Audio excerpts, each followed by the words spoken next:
morning students, welcome back for video class of political science. So previous video we seen about importance of Indian foreign policy. So which includes external sovereignty is required for every country to frame their own foreign policy. Second point, protection of national interests. For the national integrity and unity, we have to protect our national interest, which is dependent on the history, geography, even national leaders, their influence, like Mahatma Gandhi. Then peace and non-violence, which are the two weapons used by Gandhi to kick out the Britishers from the country, and Gandhi has succeeded on this both the weapons. Then we see about economic development. To keep the unity and integrity of country, two things are very important. One is the economic development and second one is political stability. If these two things are there, definitely country will get united and integrated, remain one. Okay, no one will destroy our unity if there is economic development and political stability is there. Then we see special interest of South Asia or South Asian countries. So India, which are always opposed for imperialism, colonialism, racism, and always supportive for peace-loving countries, supportive for backward countries to get the freedom, and never India tolerated a bigger countries or the powerful countries who are going to interrupt or having an interference in our internal matters. So never India done that. India always remain against the attacks or against the aggressive attitude. Because India has suffered for more than 2 centuries, being as a colony for British, for number of Europeans. So always it will be against the aggressive attitude and democratic ideals. So for that, non-alignment movement India has adopted, remain independent as a third world and supporting for economically backward countries. So this is about the importance. Now in this today's video, we are going to see about the basic principles of Indian foreign policy. So let's start with the basic principles of foreign policy. So here students, we can start with the basic principles of Indian foreign policy. Among that, the first principle is non-alignment. So non-alignment means to remain independent, neither join any one of the group. So after Second World War, whole world and or most of the countries were divided into the two groups. One group was democratic, which was led by the USA, and second group was there, that is a republic group, which was led by USSR. USA and USSR. Soviet states of United States of Soviet Russia. So USA was a leader for democratic group, whereas USSR was the leader for republic group, and this both the groups were had a Cold War. I think students, you already studied about the Cold War, what it means and how it will be. So after the Second World War, after the 1954, Cold War was divided into the two groups and they started like a Cold War, hatred, jealous, arms race. A feeling of these all the things is called as a Cold War, where there is no direct war. जैसे अंदर के अंदर ही उनमें ये लड़ाई झगड़े शुरू रहती है, जैसे किसकी आर्मी ज़्यादा है, किसके पास ज़्यादा वेपन्स है, ओके, या फिर हेटर, जेलसी, ऐसी फीलिंग्स जब इन ग्रुप में होती है तो उसको उस फीलिंग को ही कोल्ड वॉर कहते हैं, प्रोग्रेस कहते हैं. Okay, so because of this, whole world is divided into two groups. But what about the countries? Those are economically backward, technically backward, who are unable to fight. People of those countries unable to get the food, and where they will go and fight. So for these kind of countries, India remained as a third world and started a non-alignment movement.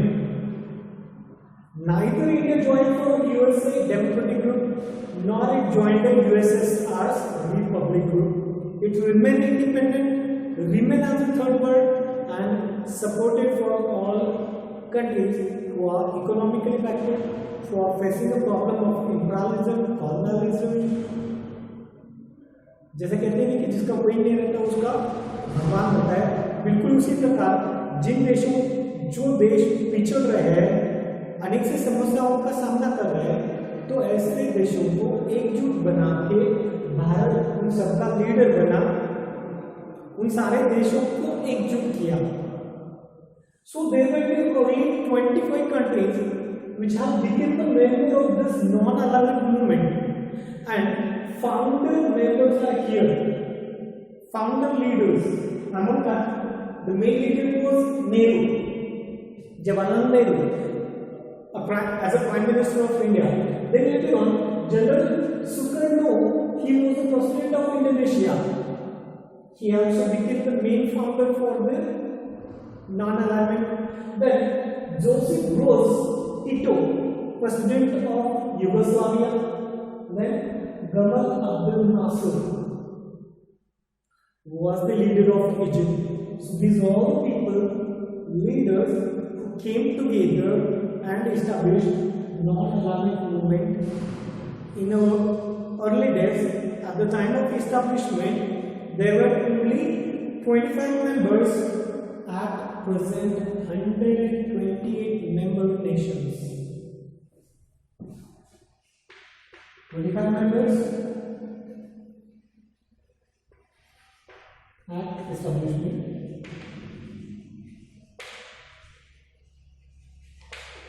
At present, 128 member nations.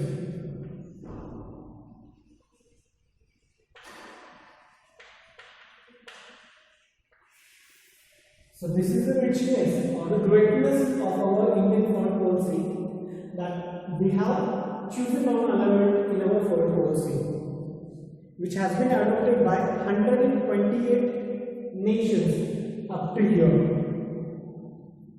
So what this organization or the movement was started under the leadership of Pandit Jawaharlal Nehru.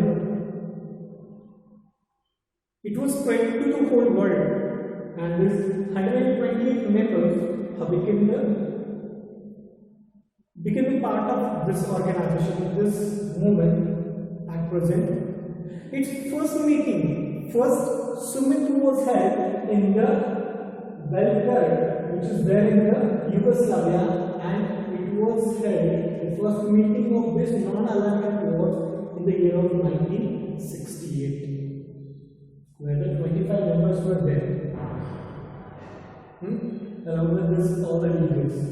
Then, in 2012, its meeting was held in Tehran, which comes in Iran, and it was planned in 2015. Its meeting at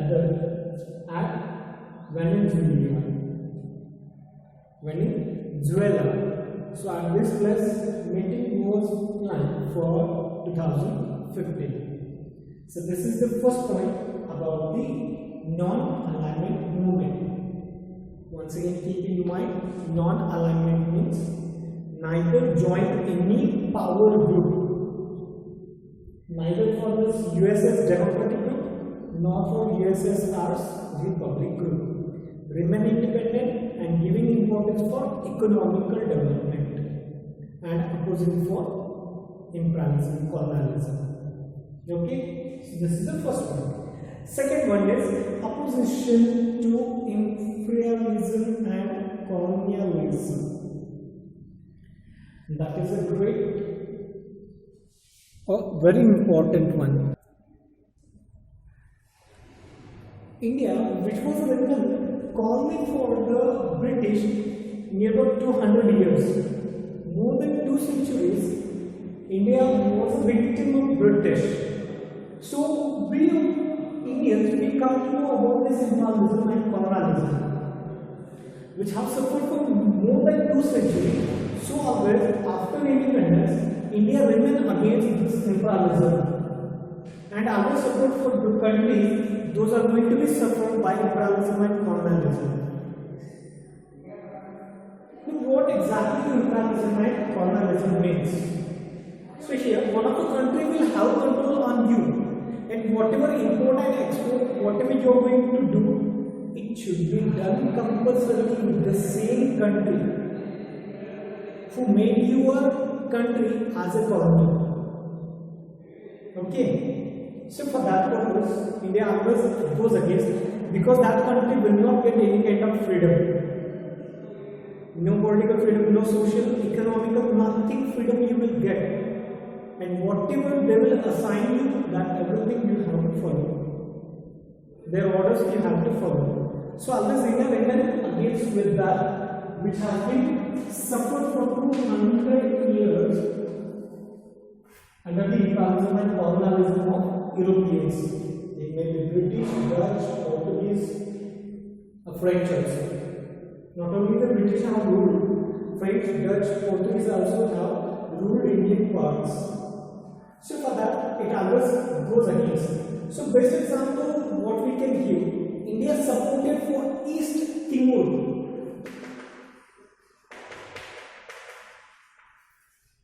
One of the countries which has recently got independence because of India, which was suffered for 450 years. Means it is like more than double of us. We suffered only for 2 centuries, whereas they have suffered more than 4 centuries to get the freedom. And after 450 years, Timor got the independence only because of India. India supported it to get the independence by the Portuguese. In 2002, East Timor got independence by Portuguese.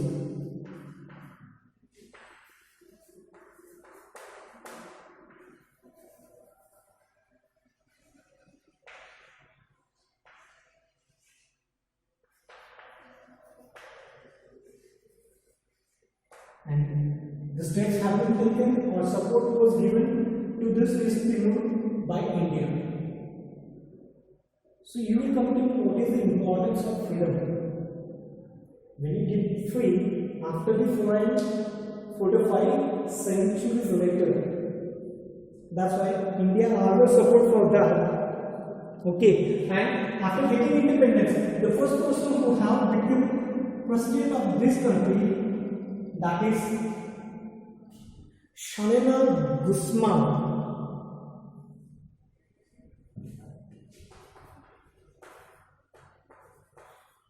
Shanena Guzman,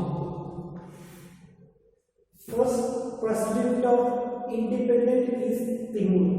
After this person has bowed head to the India. Always he had supported and is very thankful to the India. Because of India's support, East Timor became independent after the 450 years. So always India will be having campaigns against the apartheid, racism, imperialism, colonialism, and always it support for the anti-activities. Anti-imperialism activity, anti-colonialism activity. Okay, so in this way, by supporting to the backward countries, India always remain against the imperialism and colonialism. Okay, this is the second point. Here, Nehru has quoted about this imperialism and colonialism. So, what exactly he had quoted? You can see here, there is going to be no mere objection. बस ऐसे ही किसी और हम देखते नहीं या फिर किसी की कोई भी ऑब्जेक्शन नहीं निकालते So what exactly? Objection to that imperialism, but active objection and active struggle against any and every form of colonialism in the part of the world. When it was like one warning, it was a people, organization or country which makes another country as its colony. So it was clearly warning given by NATO. If you have any kind of colonialism, so it will be very wrong any corner of the world, because colonialism makes people as their slaves, as their followers. They will not have any kind of freedom. They will not have any kind of rights. So Nehru always opposed for this colonialism and imperialism. Okay, so this is the second point. Now we go for the third point, that is faith in UN. UN, that is United Nations Organization, which was established in the year of 1946. After the Second World War, Mr. Churchill, Franklin, and Roosevelt, number of political leaders have came together and they established this United Nations Organization, which look after the international peace, international cooperation, friendly relationship among the member nations. So लगभग 200 से ज़्यादा nation members है United Nations के, which work for world peace, cooperation, friendly relations, no aggressions, mutual faith. These are the different objectives of this United Nations, which came into exist after Second World War, when there was a Cold War in between these two groups, Allied group and Axis group. Okay. Now, in what way India is going to support, and India has a faith?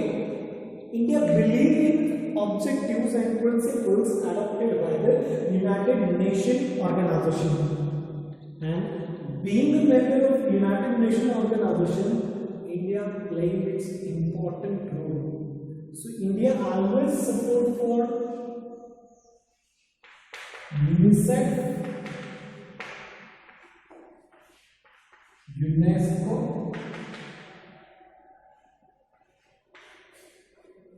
UNID, and one more is there,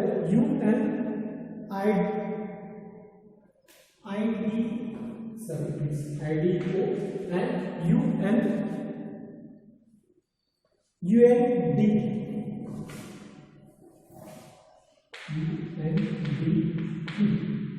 This is UNICEF, United Nations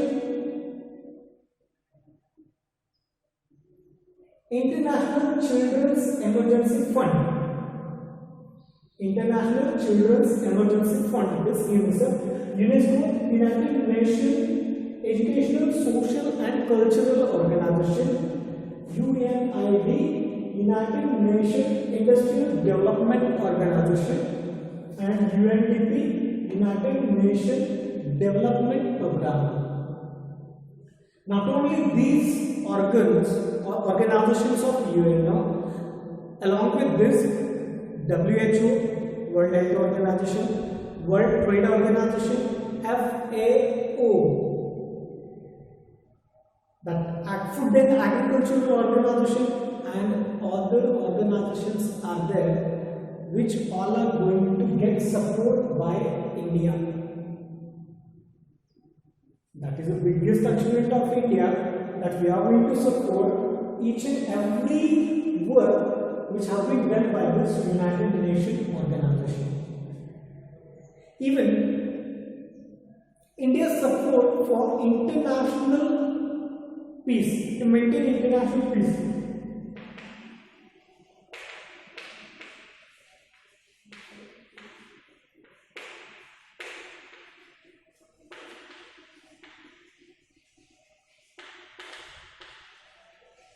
to maintain this international peace. So in what manner it is going to support? What is international peace? When there is a war, aggressions, attacks in between two countries. It may be related to boundary or another reason. So that time India is going to give its own military to United Nations.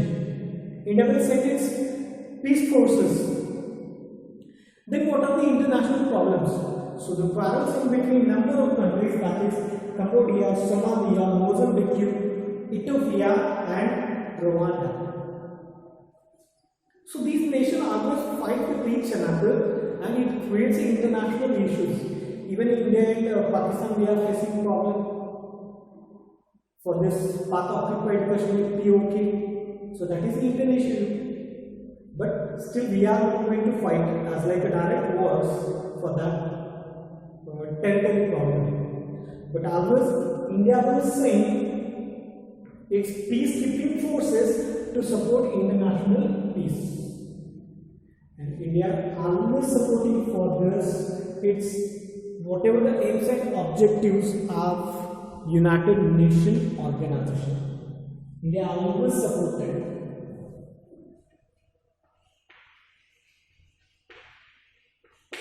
Support for aims and objectives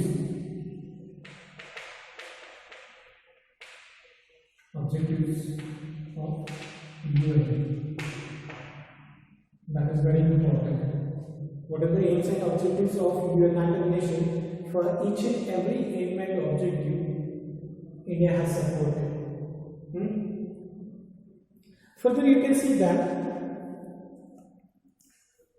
India has been very active in United Nations. So you might have heard about there are the different 6 organs like a General Security Council, International Court of Justice, Social and Economic Department, Trusteeship is there, and Secretary. These are the organs of United Nations.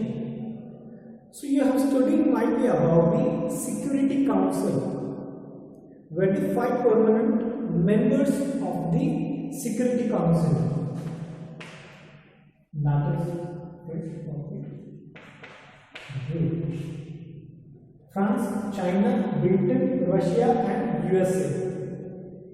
France, China, Britain, Russia, USA, FC2. Okay, so these are the permanent members. But after doing this all the things, supporting work to the United Nations, India not become the part of or not become the permanent member of this Security Council. India tried a lot to become a permanent member of this Security Council, but we were failed. Even number of countries have been tried to become the permanent member of the Security Council, among them Brazil, Germany, Japan and South Africa also are there. But they also failed to get a permanent shape from this Security Council. Permanent Security Council, permanent member. Okay, so this is a fair in United Nations organization. We go for the 4th point, that is fairness of means.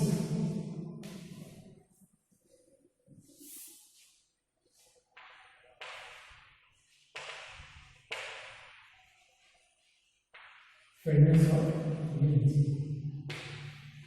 Here all the definitions, each and everything kept clear. There will not be any kind of hidden things.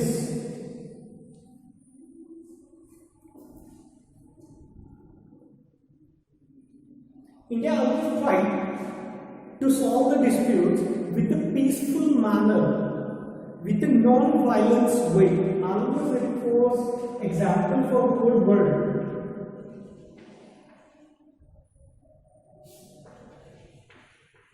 Peace and non-violence.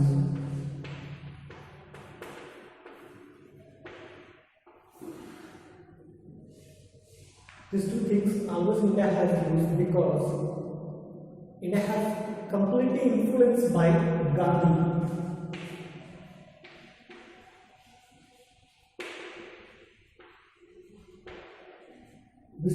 principles which were used by Gandhi and same things which we have adopted in our foreign policy. And the whole country, not only country, but it's a world which have been influenced by these two values, peace and non-violence.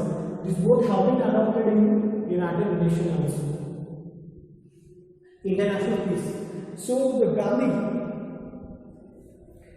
always India has supported for peace and non-violence, and it went against the war aggressions. After 1947, we became independent. Gandhi emphasized that to be believed, he has quoted, if you want to give something, if you want to give a message to the West, so it is the best message that truth and non-violence. अगर आपको कुछ बताना ही है, कुछ संदेशा in western लोगों को कुछ देना ही है, तो क्या दे दो इनको?